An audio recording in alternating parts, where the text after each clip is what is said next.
इस चीज को इंक्लूड करिए और फिर देखिए कि क्या डिफरेंस होता है आपके मार्क्स में। आपको अपना शेड्यूल बनाना है, आपको अपने चॉइसेस खुद करने होंगे कि अभी से क्यों सिलेबस करना है। एनसीईआरटी रीडिंग भी मल्टीपल टाइम्स करनी पड़ेगी, तो मैं एक टू डू लिस्ट बना लेती हूँ कि नेक्स्ट डे मुझे क्या क्या काम करना है। तो क्लास 10 में आने के बाद बहुत सारी मिस्टेक्स करोगे, पर ऐसी मिस्टेक जरा भी नहीं करनी है जिससे आपका क्लास 10 बर्बाद हो जाए। तो आज की इस वीडियो में सिर्फ 5 मिनट इतना फोकस करिए जिससे आपका क्लास 10 पूरा साल सुधर जाए, और ये मिस्टेक्स हमें जरा भी नहीं करनी है।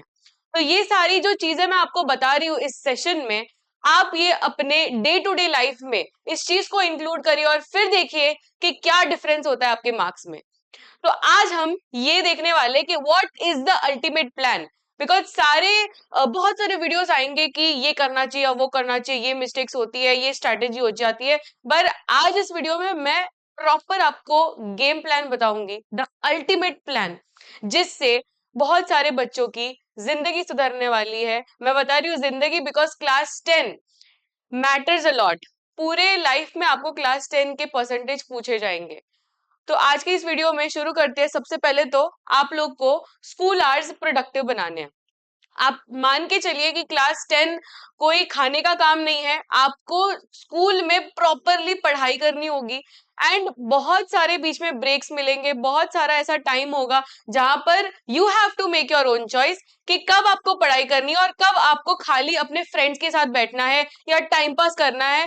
आपको अपना शेड्यूल बनाना है। जब भी आपको कोई फ्री पीरियड मिल रहा है या आपको ऐसा कोई पीरियड मिल रहा है जहां पर इतना अच्छे से नहीं हो रहा है, वो पर्टिकुलर जो सब्जेक्ट है टीचर नहीं पढ़ा रहे हैं या को नहीं समझ में आ रहा है, you should always make sure कि आप उस पर्टिकुलर टाइम का प्रॉपर इस्तेमाल कर रहे हो। अगर साइंस पढ़ाया जा रहा है पर आपको पता है कि वो जो लाइफ प्रोसेस का लेक्चर है मैंने ऑलरेडी ट्यूशन में कर लिया है या क्लासेस में कर लिया है और मुझे ऑलरेडी पता है और टीचर से मुझे नहीं समझ में आ रहा है, you can make your own choice कि मुझे अब नहीं करना है, मैं इससे अच्छा प्रैक्टिस सेशन कर लूं या कोई क्वेश्चन सॉल्व कर लूं। तो ऐसे टाइम को मैनेज करना है, क्योंकि अगर आप खाली स्कूल का होमवर्क करते रह जाओगे तो फिर आपके बोर्ड्स के परसेंटेज इतने नहीं आएंगे। और तब आप ये रीजन नहीं दे सकते हो कि स्कूल का होमवर्क ज्यादा था। अभी तक 9th स्टैंडर्ड तक चल जाता था कि स्कूल का होमवर्क ज्यादा था, तो मैम इसलिए मेरे इतने परसेंटेज नहीं आया, मैम इतने मेरे स्कोर नहीं आए। आप मम्मी पापा को बोल सकते थे कि स्कूल के होमवर्क में मेरा टाइम निकल गया, ट्यूशन के होमवर्क में मेरा टाइम निकल गया। पर अभी आपका कोई नहीं सुनने वाला है, आपको अपने चॉइसेस खुद करने होंगे। तो आपको मैनेज करना है कि स्कूल का आप कैसे मैनेज करोगे। मेक योर ओन नोट्स, हमेशा खुद के नोट्स बनाने हैं, फिर वो स्कूल के नोट्स हो, ट्यूशन के नोट्स हो या क्लासेस के नोट्स हो। जब भी आप वन शॉट लेक्चर भी क्यों ना देख रहे हो यूट्यूब में, तभी भी आपके पास एक नोटबुक और पेन होनी चाहिए जिसमें आप अपने खुद के नोट्स बना रहे हो।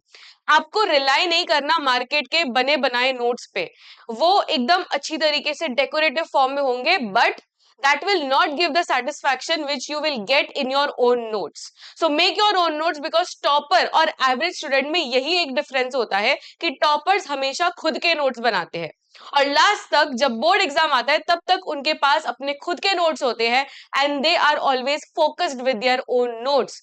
सो यही टाइम है जहां पर आप अपने खुद के नोट्स बना सकते हो।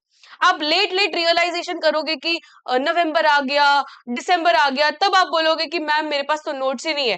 तब कोई टाइम भी नहीं है, आप नोट्स बनाओगे तब मैं खुद आपको ना बोलूंगी कि नोट्स प्लीज मत बनाइए, आप मार्केट के रेडीमेड नोट्स से पढ़िए, क्योंकि तब आपको पढ़ाई करनी होगी, आपके पास टाइम नहीं बचेगा, तब आप नोट्स नहीं बना सकते हो। So make your notes right now. Next is 1.5x पे हमेशा देखना चाहिए। कोई भी वीडियो आप देखो, कभी भी नॉर्मल स्पीड में नहीं देखना चाहिए। मैं खुद अपने वीडियोस में स्टार्टिंग में यही कहती हूँ कि स्विच टू 1.5x। क्यों देखना है नॉर्मल स्पीड में? जब आप वन शॉट लेक्चर देख रहे हो, 4-4 घंटे का लेक्चर देख रहे हो, वो 4 घंटा आपको ऐसे नहीं देखना है। You have to switch back to 1.5x, जिससे वो 4 घंटे का लेक्चर मे बी 3 आवर्स में कंप्लीट हो जाए, तो वो 1 घंटे में आप दूसरे क्वेश्चन सॉल्व कर सकते हो, right? So always switch to 1.5x, जिससे वो ज्यादा भी स्पीड नहीं होता और कम भी स्पीड नहीं होता। And this is very very important.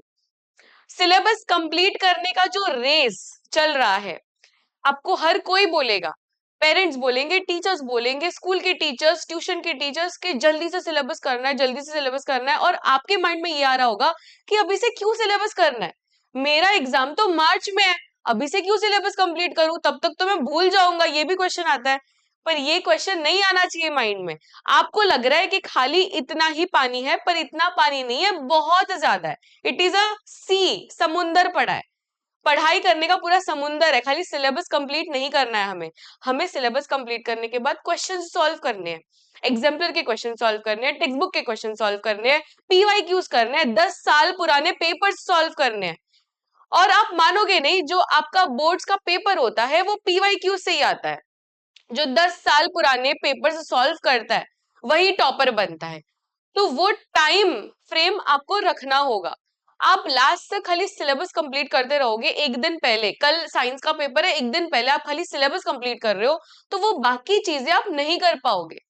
तो आपको सिलेबस मैक्सिमम अगस्त में खत्म कर देना है, सो दैट आपके पास सितंबर, अक्टूबर, नवंबर, दिसंबर, ये 4 महीने प्रॉपरली क्वेश्चन प्रैक्टिस करने के लिए हो। क्योंकि आपको एनसीईआरटी रीडिंग भी मल्टीपल टाइम्स करनी पड़ेगी एंड रिवीजन भी बहुत बार करना होगा, तब जाके आपके माइंड में पूरा रजिस्टर होगा। आपको पेज बाय पेज एनसीईआरटी का टेक्स्ट बुक का पूरा रीडिंग लगाना है, तब जाके आप टॉपर वाले परसेंटेज ला सकते हो। Next is to do list हमेशा बनानी है। ये एक गेम चेंजर होगा, क्योंकि टू डू लिस्ट बहुत इंपॉर्टेंट होगी। जब भी आप नेक्स्ट डे प्लान कर रहे हो, रात को सोने से पहले एक बार पेज में लिख देना है कि नेक्स्ट डे मुझे क्या क्या करना है। क्योंकि अगर आप नेक्स्ट डे उठ के सोचोगे तो may be your time will go in thinking के मुझे क्या करना है। 1-2 घंटा खाली आप सोचते रहोगे कि मैं क्या पढूं, मैं क्या पढूं, कौन से चैप्टर पढूं। ये सोचना नहीं है, हमें नेक्स्ट डे डायरेक्टली काम शुरू करना है। सोचने का काम एक दिन पहले किया जा सकता है। तो सोने से पहले हमेशा टू डू लिस्ट बनानी है कि नेक्स्ट डे मुझे कौन से चैप्टर करने हैं, या कौन सा टॉपिक करना है, या क्वेश्चन प्रैक्टिस करना है तो कौन सा चैप्टर का करना है, इवन वीडियोस कौन से देखने हैं, वो सब एक टू डू लिस्ट में हो जाना चाहिए। इवन मैं ये प्रैक्टिस करती हूँ, मेरे पास भी हमेशा मेरा पेज रेडी होता है। आपको देखना है, यहाँ पे मेरे पास एक पेज रेडी है जहां पर मैं एवरी डे नेक्स्ट डे का प्लान लिखती हूँ कि नेक्स्ट डे मुझे कौन से वीडियोस बनाने हैं, या क्या क्या मेरे कौन से लेक्चर्स है, क्योंकि मैं भी कभी कभी भूल जाती हूँ, या मेरा भी टाइम चला जाता है कि नेक्स्ट डे मुझे कौन से बोर्ड में लेना है, क्योंकि मैं भी काफी जगहों में पढ़ा रही हूँ, कौन से चैनल में लेना है। तो मैं एक टू डू लिस्ट बना लेती हूँ कि नेक्स्ट डे मुझे क्या क्या काम करना है, so that I am every day sorted. So ये सारी प्रैक्टिस से अगर आप डे टू डे लाइफ में ये सारी चीजें करने लगोगे, तो ऑब्वियसली बेटा आपका जो बोर्ड्स 2026 है वो आपके ड्रीम परसेंटेज आपको जरूर से मिलेंगे। Just trust in the process. So this is a Krishi ma'am signing off. मिलते हैं नेक्स्ट वीडियो में। Till then keep smiling, take care, bye everyone.